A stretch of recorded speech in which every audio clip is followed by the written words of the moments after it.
Golpes e mais golpes, agora o do cartão de crédito que chega para as pessoas e você vai ver também. Nova lei institui guarda compartilhada e divisão de despesas para pets de casais separados. A natação auxilia também em problemas relacionados ao coração. Alerta dos médicos: jovens estão procurando cada vez mais inteligência artificial para buscar auxílio em problemas emocionais. Essas e outras notícias você acompanha a partir de agora aqui no Informe Região.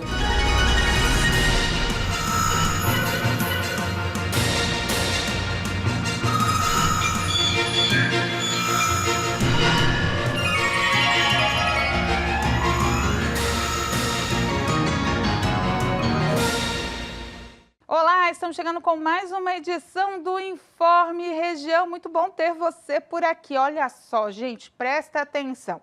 Um novo golpe foi divulgado pela Secretaria de Segurança Pública que fala sobre o falso cartão de crédito bloqueado. Os estelionatários acessam a conta de clientes através de uma falsa central de atendimento. Vamos acompanhar. Os criminosos enviam um falso cartão bloqueado com a mensagem: "Este cartão está bloqueado". No dia seguinte, um falso atendente liga para realizar o desbloqueio e ativar o cartão. Eles pedem dados pessoais, como o nome dos pais, e enviam um link para digitar a senha do banco. E é neste momento que eles acessam a conta da vítima e retiram todo o dinheiro. Alguns clientes afirmam que os estelionatários realizaram compras de mais de R$ 2.000 e que não conseguiram cancelar e realizar o reembolso. Algumas vítimas chegaram até mesmo a perder o salário do mês. Os casos foram registrados na Delegacia do Estado, que investiga a situação. O Instituto de Segurança Pública do Rio de Janeiro já registrou 24.000 ocorrências desse tipo de golpe. Cerca de 415 por dia. Em 2025, foram quase 147.000 registros, um recorde histórico. Os especialistas em segurança pública alertam para que as pessoas sempre desconfiem de ligações de centrais de atendimento de bancos e pedem para não passar informações pessoais. O Banco do Brasil informou que analisa todas as contestações apresentadas por clientes e que a instituição disse ainda que investe em segurança física e digital, além de realizar ações para orientar sobre golpes. Segundo o banco, qualquer movimentação suspeita deve ser comunicada à central. A Federação Brasileira de Bancos afirmou em nota que cada instituição financeira possui sua própria política de análise e devolução nos casos de fraude. A entidade destacou que prioriza a segurança dos clientes e que trabalha em parceria com a polícia para ajudar na identificação e punição desses criminosos. Muito cuidado, né? Olha só, casais responsáveis por animais de estimação poderão ter a guarda compartilhada de seus pets em caso de separação. É o que prevê o projeto de lei aprovado pelo Senado. O texto, que também estabelece regras para a guarda caso não haja acordo para compartilhamento, segue agora para a sanção presidencial. E para quem diz que pet não faz parte da família, o Senado Federal discordou disso. Isso porque foi aprovado um projeto de lei que prevê a guarda compartilhada de animais de estimação em caso de separação do casal tutor. A medida vale para pets que passaram a maior parte de suas vidas com o casal. E caso ocorra o fim do casamento ou união estável, a custódia e as despesas com o animal devem ser divididas de forma equilibrada. Os donos do pet podem recorrer à justiça para garantir a guarda compartilhada. O período de convivência com o pet será dividido de acordo com as condições financeiras, de moradia, de cuidado, além da disponibilidade de tempo. As despesas de alimentação, higiene e cuidado, como consultas veterinárias e medicamentos, serão divididas igualmente entre os tutores. E se caso algum deles renunciar o compartilhamento de custódia, ele perderá a posse do animal sem direito algum à indenização. Ele terá de pagar as despesas do pet até a data da renúncia. O tutor pode perder a guarda de forma definitiva e sem indenização, caso descumpra sem justificativa os termos da custódia. Mas, além disso, o juiz também pode negar a guarda compartilhada, caso identifique maus tratos contra o animal, ou histórico ou risco de violência doméstica. Nesse caso, o agressor perde a posse do pet. E por enquanto, a proposta segue para a sanção do presidente Luiz Inácio Lula da Silva. Mas caso seja aprovada, é importante lembrar que pets não são bens. Tem coisas que não se divide, mas é possível compartilhar. A seguir, jovens recorrem à inteligência artificial para falarem sobre seus problemas de saúde mental.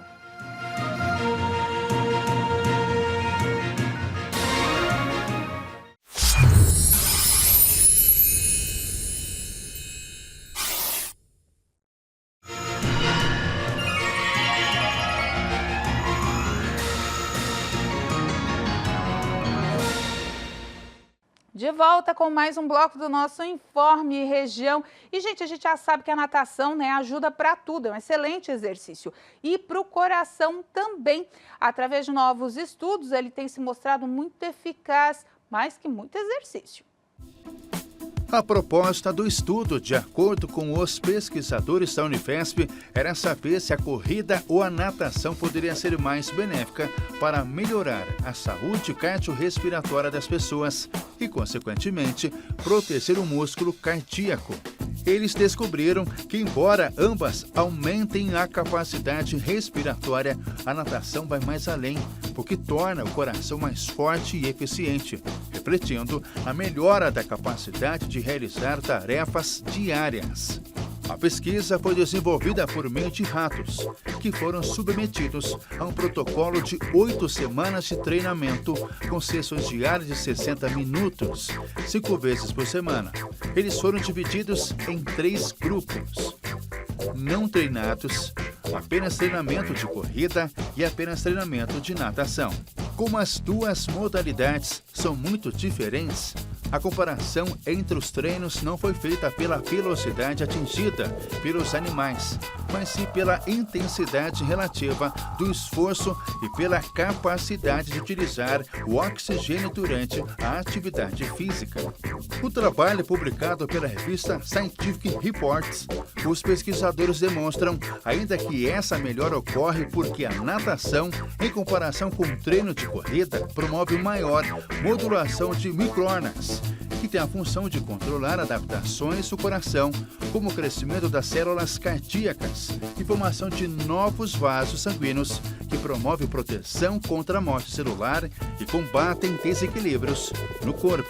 De acordo com os resultados, tanto a corrida quanto a natação melhoraram a aptidão física de forma semelhante. Entre os primeiros treinos e o último, houve um ganho equivalente de capacidade cardiorrespiratória. No entanto, a natação pode ter impacto especial em situações de recuperação do miocárdio, reabilitação cardíaca e, sobretudo, em pesquisas científicas. Segundo os pesquisadores, ainda não se sabe exatamente por que ocorrem essas mudanças na condição física das pessoas que a praticam, mas eles conseguiram dar um importante passo na investigação das vias moleculares que controlam a hipertrofia muscular e o aumento do tamanho e do volume dos músculos, que acontece devido à prática de atividade física intensa e regular.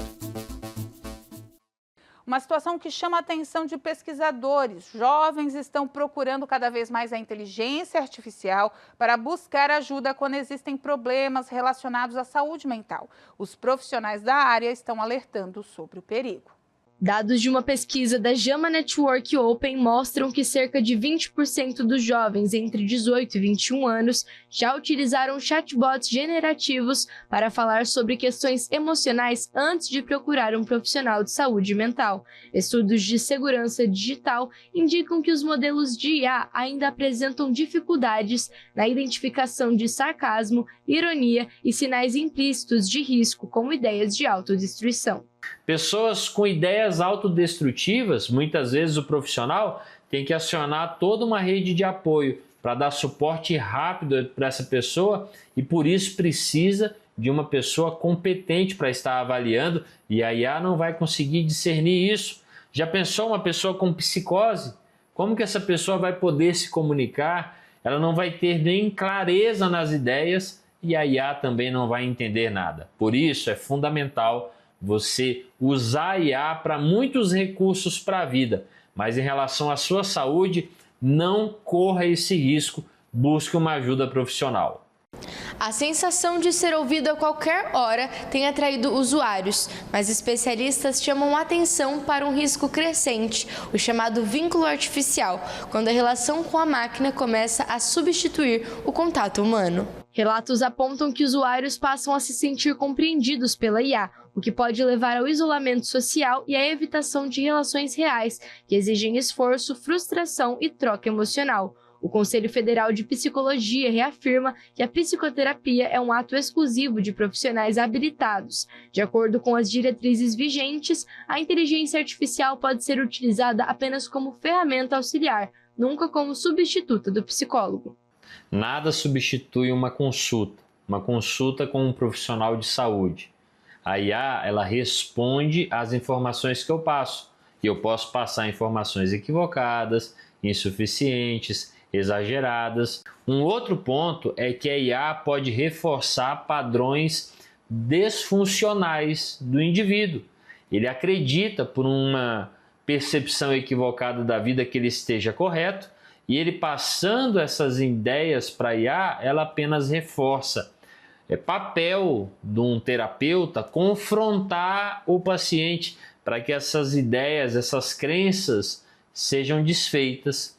E, finalmente, quando a pessoa fica muito focada em inteligência artificial, ela perde a oportunidade de estar perto de outra pessoa, de ser amparada, de ser acolhida. Ela caminha para um distanciamento social. Outro risco identificado são as chamadas alucinações terapêuticas, quando a IA inventa diagnósticos ou sugere intervenções inadequadas, podendo agravar transtornos mentais. Em um cenário onde a IA nunca dorme e está sempre disponível, especialistas reforçam: o cuidado emocional exige presença humana, subjetividade e responsabilidade. O algoritmo pode ouvir palavras, mas não é capaz de sentir dor, nem oferecer o acolhimento que a saúde mental exige.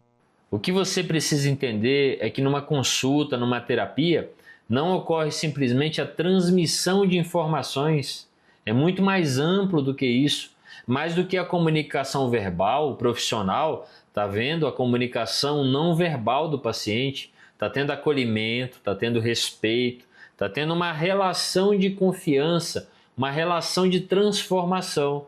Então, isso a IA não pode fornecer. A IA não tem empatia. A IA, ela sabe dar palavras, mas ela não consegue se ligar emocionalmente à dor do outro. Essa relação é fundamental para que exista e se estabeleça o início de cura para o paciente, de que ele possa ser devidamente tratado. É mais importante do que simplesmente falar, é ele poder ser visto por um profissional em sua totalidade. E isso a IA não pode fornecer. Falar em jovens, né? O pessoal procura vaga de emprego. Você também quer mudar? Quem sabe agora? Vamos conferir as que estão disponíveis aqui na nossa região. Em Criciúma, uma vaga de analista de marketing, uma vaga de auxiliar mecânico, uma vaga de analista de cobrança, uma vaga de estoquista, uma vaga de operador de máquina e uma vaga de mecânico automotivo. Em Içara, uma vaga de auxiliar administrativo, uma vaga de analista contábil, uma vaga de doméstica, 2 vagas de técnico de informática, uma vaga de assistente de frota. Em Cocal do Sul, há uma vaga de auxiliar administrativo, uma vaga de projetista de móveis e expositores, uma vaga de operador de garra hidráulica, uma vaga de eletrotécnico, uma vaga de balconista de farmácia. No Balneário Rincão, há uma vaga de formulador, uma vaga de zelador, uma vaga de vendedor interno e uma vaga de atendente de farmácia. Essas e outras vagas estão disponíveis no site da SIC, rededetalentos.com.br. A seguir, Sala de Entrevistas traz as informações sobre os cuidados com a visão.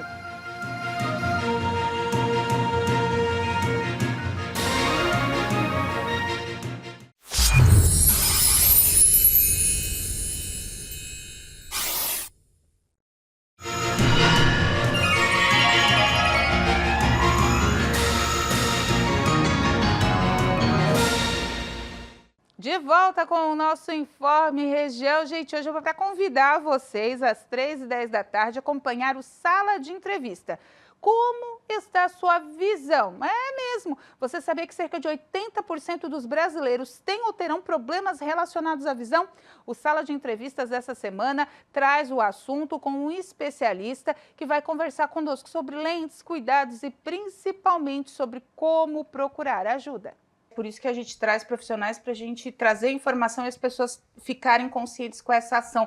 Principalmente, eu tenho notado muito como mãe, a questão das crianças quando elas entram numa idade escolar mais severa, que é o primeiro ano, que elas precisam copiar do quadro, precisam escrever. E eu noto um crescente número de crianças que precisam de correção através das lentes, né, Thiago? Isso é verdade. A gente está no momento volta às aulas, né? Acho que voltamos agora, faz um mês que a gente voltou às aulas e realmente a recorrência nessa época, né, da busca por atendimento é muito forte nessa faixa etária do primeiro ano ali, né? Então, dos 6, 7 anos ali, a gente tem atendido bastante paciente nessa faixa etária. E, de fato, né, a demanda e a busca por atendimento nessa faixa etária tem aumentado. Costuma estar relacionado ao uso de telas, né? É isso que eu ia te perguntar. A tela que tem prejudicado bastante essas crianças, né? Exato. A gente sabe que a luz azul que é emitida pelas telas, ela é prejudicial, principalmente no longo prazo, né? Então, às vezes, agora para criança não tem tanto efeito, mas num paciente que fica exposto a essa radiação, no longo prazo vai ter degeneração macular, vai ter alguma alteração de fundo de olho, né, se não cuidar, se não utilizar algum filtro que proteja e tudo mais. E, além disso, os danos psicológicos, né, na atenção da criança, aquela questão da dopamina, que é, né, o rolar da tela, e, claro, a proximidade da tela aos olhos, que, de fato, gera, né, uma contração muscular de músculo ciliar, que vai gerar, às vezes, uma miopia, né? Então, a gente sabe que a demanda visual ela é muito intensa, criança que fica muito em tela, a demanda visual de uma criança que está em fase escolar já é maior, aumenta muito, na troca do foco perto e longe, né? Copiar no quadro ou copiar aqui no caderno. E, se fica muito em tela, a tendência é aumentar ainda mais a necessidade e a aparência de miopia, ela é um fato, né, que a gente consegue comprovar no atendimento clínico nas crianças nessa faixa etária. Tá aí, portanto, às 3h10 da tarde hoje, não perca. Com essa informação, a gente encerra o Informe Região. E lembrando para você que essas e outras notícias você acompanha seguindo as nossas redes sociais, @TV Primavera, no Instagram e no Facebook.